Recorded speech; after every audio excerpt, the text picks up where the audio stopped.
அனைவருக்கும் வணக்கம். இதற்கு முன்னாடி நம்ம என்ன இந்த சீரீஸில் பார்த்துட்டு இருந்தோம்னா, அணுகுமுறைகள் பற்றி பார்த்துட்டு இருந்தோம். தாள் ஒன்னுடைய அணுகுமுறை பார்த்துருக்கோம். இன்னைக்கு தாள் 2 தமிழ் விருப்ப பாடத்தோட அணுகுமுறை பார்ப்போம். தாள் 1க்கே அணுகுமுறையே நமக்கு 100 பக்கம் அளவுக்கு இருக்கே சார் அந்த புக்கு அப்படின்னு இதுக்கு முன்னாடி நிறைய பேர் கேட்டிருந்தீங்க. ஏன்னா மற்ற சப்ஜெக்டை விட நம்ம தமிழ் லிட்ரேச்சருக்கு டிஜிட்டலாகவும் சரி, இந்த மாதிரி அப்ரோச்சஸ் இதெல்லாம் வந்து ரொம்ப கம்மியாக இருக்குது.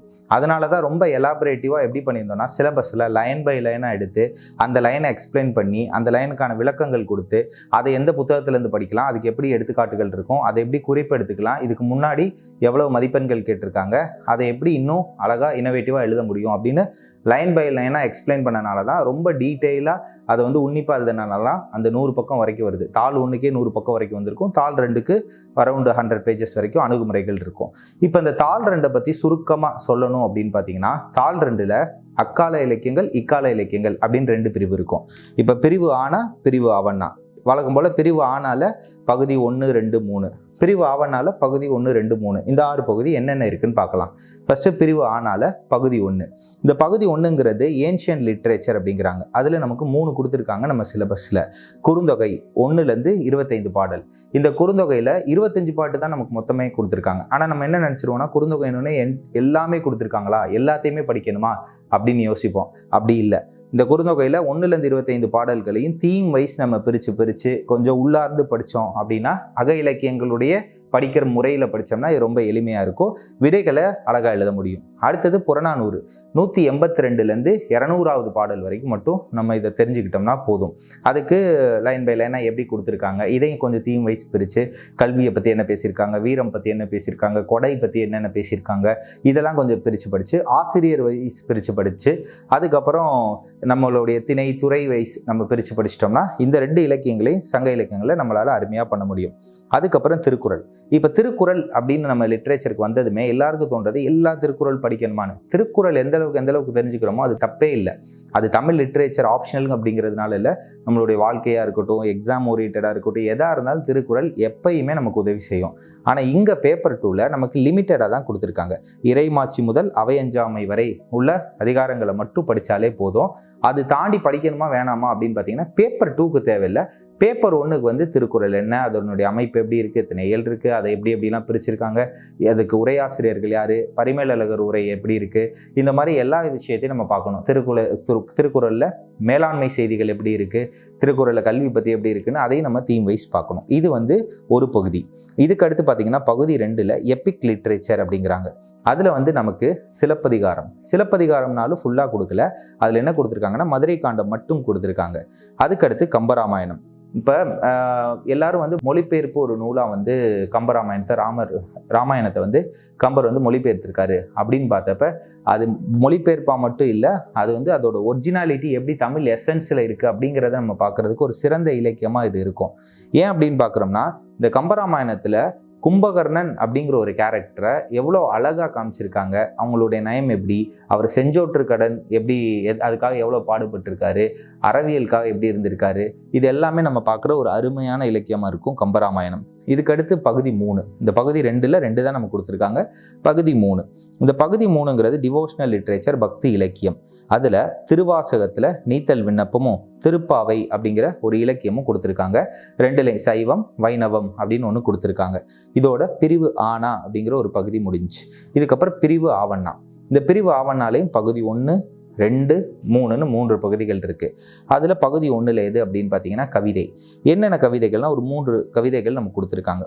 1 பாரதியாரினுடைய கண்ணன் பாட்டு. இது கண்ணனை ஒரு கதாபாத்திரமாக வச்சு பாரதியார் வந்து பாவிச்சு பாருது. கண்ணன் என் தோழன், கண்ணன் என் காதலன், கண்ணன் என் அப்பா, கண்ணன் என் அம்மா அப்படிங்கிற மாதிரி வித்தியாசமாக அவங்க பாவித்து பேசுகிற எல்லாமே அந்த கண்ணன் பாட்டில் இருக்குது. அதுக்கப்புறம் பாரதிதாசனுடைய குடும்ப விளக்கு. இது தமிழ் முறைப்படி ஒரு குடும்பம் வந்து எப்படி இருக்காங்க, அவங்களோட உறவு முறைகள் எப்படி இருக்குது, அவங்க எப்படி தமிழுக்கு முக்கியத்துவம் கொடுக்குறாங்க, ஒரு அப்பா மகன் உறவு எப்படி இருக்குது, அம்மா மகன் உறவு எப்படி இருக்குது, மாமனார் மாமியார் எப்படி பார்த்துக்கிறாங்க, இது எல்லாமே அழகாக சொல்லியிருக்காங்க. இதில் ரொம்ப அழகாக முதியோர் காதலை பற்றியும் நமக்கு இதில் பேசியிருக்காங்க. 3வது வந்து பார்த்திங்கன்னா காமராசரனுடைய கருப்பு மலர்கள். இவ்வளவு நாளாக, அதாவது இவ்வளவு ஆண்டு காலமாக கண்டு கொள்ளப்படாத விளிம்புநிலை மனிதர்களை பற்றி எடுத்து அவங்களுக்கான ஒரு அங்கீகாரம் கொடுத்தது தான் இந்த கருப்பு மலர்கள். அது மட்டும் இல்லாமல் இயற்கையாகவும் சரி, கவிதைக்கு கவிதையாகவும் சரி, அழகாகவும் சரி, சமூக கருத்துக்களாகவும் சரி, ஒரு அருமையான இலக்கியமாக நமக்கு இங்கே கருப்பு மலர்கள் கொடுக்கப்பட்டிருக்கு.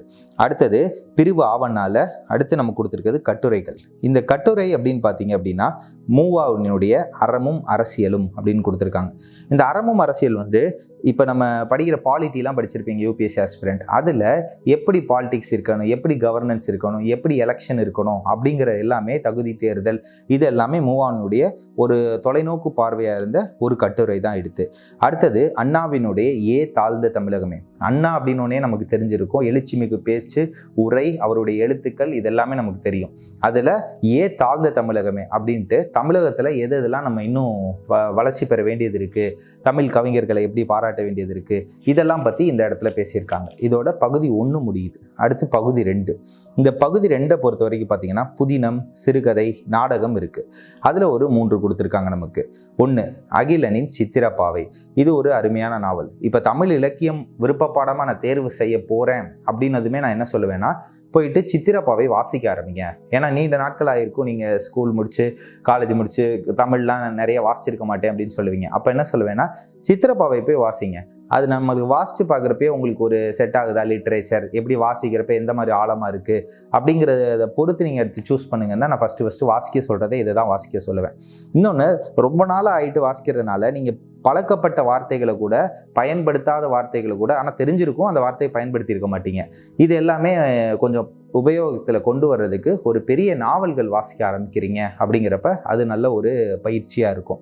2வது ஜெயகாந்தன் அப்படின்னாலே சிறுகதைக்கு எப்படின்னு நமக்கு தெரியும். இந்த சமூக புரட்சி, அதே மாதிரி சமூகத்தில் உள்ள பிரச்சனையெல்லாம் சாடி எடுத்திருப்பார். அதில் குருபீடம் அப்படின்னு அவருடைய ஒரு முக்கியமான படைப்பை பற்றி பார்க்கணும்.